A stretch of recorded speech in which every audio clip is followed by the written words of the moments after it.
আসসালামু আলাইকুম viewers, Nilufa cooking and blog হাউসে আপনাদের সবাইকে অনেক অনেক স্বাগতম।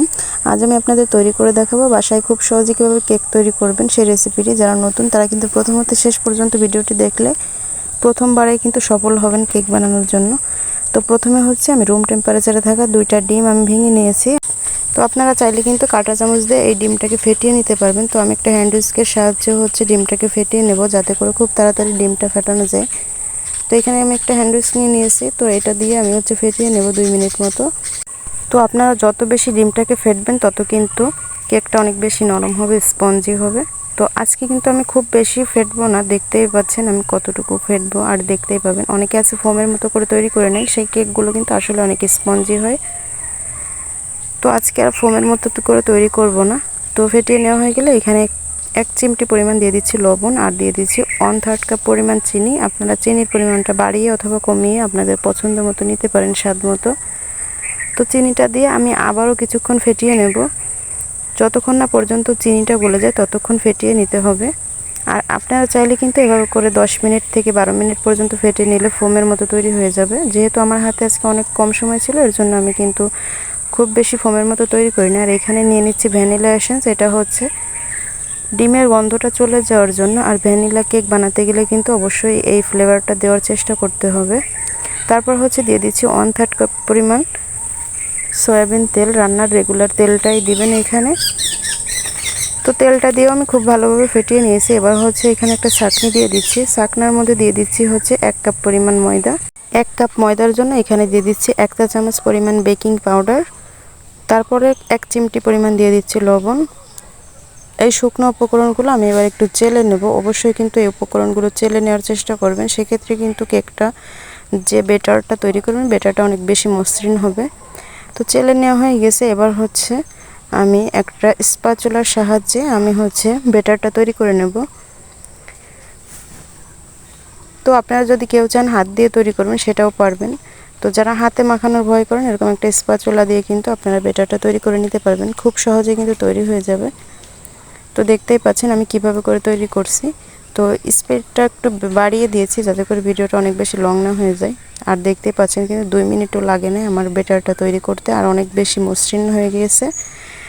তো বেটারটা আমার হচ্ছে ফেটিয়ে নেওয়া হয়ে গেছে। এবার দেখতেই পাচ্ছেন বেটারটা অনেক বেশি ঘন হয়ে গিয়েছে। তো পারফেক্ট যে কেকের বেটারটা সেটা কিন্তু তৈরি করতে গেলে এখানে আমার কিছুটা পরিমাণ দুধ লাগবে। তো এইখানে আমি 1/3 কাপ পরিমাণ দুধ নিয়ে নিয়েছি। এখান থেকে অল্প অল্প করে দুধ দিয়ে আমি বেটারটা তৈরি করব যতক্ষণ না পারফেক্ট একটা বেটার তৈরি হচ্ছে। আর কতটুকু পরিমাণ দুধ লাগবে সেটাও বলে দেব। তো দুধটা কিন্তু ঠান্ডা নিলেও হবে অথবা কুসুম গরম, কিন্তু এর থেকে বেশি গরম দুধ কিন্তু দেওয়া যাবে না। তো অবশ্যই আগে থেকে জাল করে নিতে হবে। আর এই কেকের যে বেটারটা সেটা কিন্তু পারফেক্টভাবে তৈরি হয়ে গেছে, দেখলেই বুঝতে পারছেন এর ঘনত্বটা। আর 1/3 কাপ দুধ থেকে এইটুকু দুধ বেঁচে গেছে। তো এর ঘনত্বটা কেমন হয়েছে অবশ্যই দেখতে পেয়েছেন। তো এবার হচ্ছে আমি এখানে কেকের মোল্ড নিয়ে নিয়েছি। আর এই মোল্ডের তলার সাইজে আমি একটা কাগজ কেটে নিয়েছি। তো কাগজটাকে উঠিয়ে আমি সামান্য পরিমাণ তেল নিয়ে নিয়েছি। তেলটাকে আমি মোল্ডের চারপাশে কিন্তু ব্রাশ করে দিব। তো চারপাশে ব্রাশ করে দেওয়ার পর যে কাগজটা আমি কেটে রেখেছি ওই কাগজটা কিন্তু মাঝখানে বসিয়ে দেব। কাগজটা বসিয়ে দিয়ে আরও অল্প পরিমাণ তেল নিয়ে কাগজের উপর দিয়ে ব্রাশ করে দেব, যাতে করে কেকটা খুব সহজে ছাড়িয়ে আসে। তো ব্রাশ করে নেওয়া হয়ে গেছে। এবার হচ্ছে আমি কেকের বেটারটা উপর থেকে ঢেলে দিব। আর কেকের বেটারের ঘনত্বটা কিন্তু অবশ্যই দেখে বুঝে নিতে হবে, যে উপর থেকে ফেলে দিলে কিন্তু সাথে সাথেই ডুবে যাচ্ছে না, একটু সময় নিয়ে তারপর ডুবছে। তো বেটারটা ঢালার পরে এভাবে করে 2-3 বার ট্যাপ করে নিতে হবে। চুলায় আগে থেকে একটা পাতিল বসিয়ে লো আঁচে রেখে প্রিহিট করে নিয়েছি। এবার হচ্ছে এখানে দিয়ে দিচ্ছি 3টা কাগজ। এইখানে কিন্তু খাতার কাগজে আমি দিয়ে নিয়েছি। তো খাতার কাগজটা দিয়ে আমি তারপর হচ্ছে দিয়ে দিচ্ছি কেকের মোল্ডটি। তো অনেকে আছে কিন্তু একটা স্ট্যান্ড ব্যবহার করে, আমি কিন্তু স্ট্যান্ড ব্যবহার করিনি, ডিরেক্টলি কিন্তু আমি দিয়ে দিয়েছি কাগজের উপরে। তারপর হচ্ছে একটা ঢাকনা দিয়ে তারপর দিয়ে দিচ্ছি একটা বেলার যে পিঁড়িগুলো আছে সেই পিঁড়ি আমি এখানে ব্যবহার করেছি। তো যে কোনো ভারী কিছু দিয়ে চাপা দিলেই হবে। এভাবে করে ঢেকে আমি লো আঁচে রেখে রান্না প্রায় 40 মিনিট। তো ফিরে আসছি 40 মিনিট পর। তো এবার আমি আপনাদেরকে ঢাকনাটা উঠিয়ে দেখিয়ে দেব যে কেকটা কীরকম হয়েছে। তো ঢাকনাটা তুলে নিয়েছি, মাশাআল্লাহ করে দেখুন কেকটা অনেকটাই ফুলে গিয়েছে। তো একটা টুথপিকের সাহায্যে হচ্ছে আমি দেখে নেব কেকের ভিতরে কাঁচা আছে কিনা। তো এভাবে করে কাঠিটা ঢুকিয়ে দিয়ে পরিষ্কার কাঠি বের হয়ে আসে, তাহলে বুঝবেন কেকটা ভালোভাবে কুক হয়ে গিয়েছে। আমি 2-3 বার কিন্তু চেক করে নিয়েছি, কোথাও কিন্তু কাঁচা নেই। তো চুলাটা এবার বন্ধ করে দিব, বন্ধ করে দিয়ে অপেক্ষা করব ঠান্ডা হয়ে যাওয়ার জন্য। তো চুলা থেকে নামিয়ে আমি রেখে দেব। তো 5-7 মিনিট পরে যখন হালকা ঠান্ডা হয়ে যাবে তখন হচ্ছে আমি কেকটাকে নামিয়ে নেব। তো আগে আমি আপনাদের কাগজটা দেখিয়ে দিই। দেখেন খুব বেশি কিন্তু পুড়ে যায় নাই। অনেকে আছে বলতে পারেন স্ট্যান্ড দিই নাই।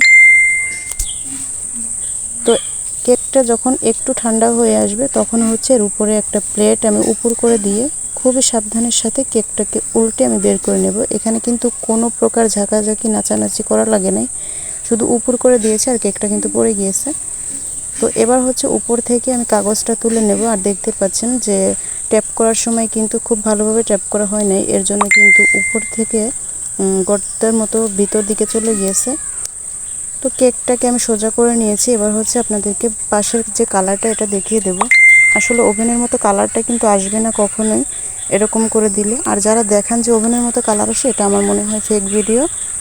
তো কেকটাকে আমি কেটে নিচ্ছি, কতটা স্পঞ্জি হয়েছে দেখতেই পাচ্ছেন কেকটা। তো এবার হচ্ছে আমি আপনাদেরকে একটু চেপে চেপে দেখিয়ে দেব কতটা নরম হয়েছে এবং ফুলকো হয়েছিল। তো আশা করি আজকের ভিডিওটি যারা প্রথম হতে শেষ পর্যন্ত দেখবেন, যারা নতুন রাঁধুনি একবারে কেক বানানোর জন্য, তারা কিন্তু প্রথম দিনেই সাফল্য অর্জন করবেন ইনশাল্লাহ। আর আমার ভিডিওটি যদি আপনাদের কাছে ভালো লেগে থাকে অবশ্যই ভিডিওতে একটি করে লাইক করে দিবেন। আর যারা চ্যানেলে নতুন তারা অবশ্যই কিন্তু চ্যানেলটিকে সাবস্ক্রাইব করে দিবেন, পাশের বেল আইকনটি অল ক্লিক করে দিবেন পরবর্তী ভিডিওগুলোর নোটিফিকেশন পাওয়ার জন্য। আর যারা এই ভিডিওটি ফেসবুক পেজ এবং টিকটক আইডি থেকে দেখছেন অবশ্যই পেজগুলোতে ফলো দিয়ে রাখবেন এরকম নিত্য নতুন রেসিপি পাওয়ার জন্য। আর আমার চ্যানেলে কিন্তু আমি খুবই সহজ রেসিপি আপলোড করি, যদিও বা দুর্দান্ত স্বাদের হয় খেতে। তো আজকের রেসিপি এ পর্যন্ত, ফিরে আসবো অন্য নতুন যে কোনো রেসিপি নিয়ে। সে পর্যন্ত সবাই অনেক বেশি ভালো থাকবেন, আমার জন্য দোয়া করবেন। আল্লাহ হাফেজ।